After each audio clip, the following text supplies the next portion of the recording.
রাজশাহীতে পানিতে ডুবে এক স্কুল ছাত্রের মৃত্যু হয়েছে। রবিবার দুপুরে রাজশাহীর শ্রীরামপুর টিবাত এলাকায় এ ঘটনা ঘটে। মারা যাওয়া কিশোরের নাম মোহাম্মদ ফাহিম। সে নগরীর কাজীহাটা এলাকার মোহাম্মদ তুহিনের ছেলে।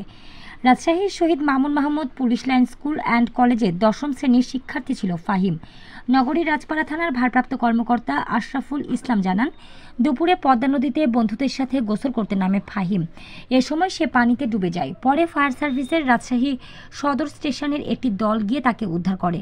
পরে তাকে রাজশাহী মেডিকেল কলেজ হাসপাতালের জরুরি বিভাগে নেওয়া হলে কর্তব্যরত চিকিৎসক তাকে মৃত ঘোষণা করেন।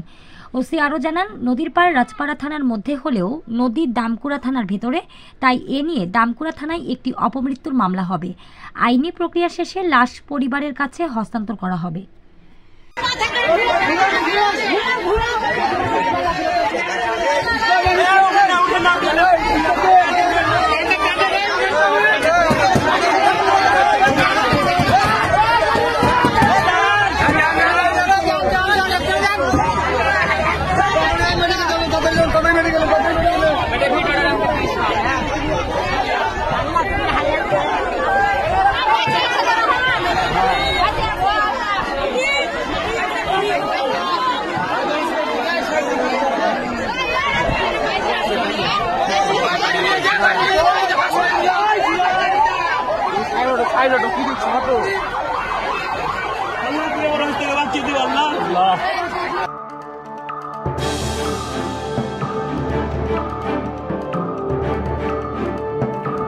Audio Jungle.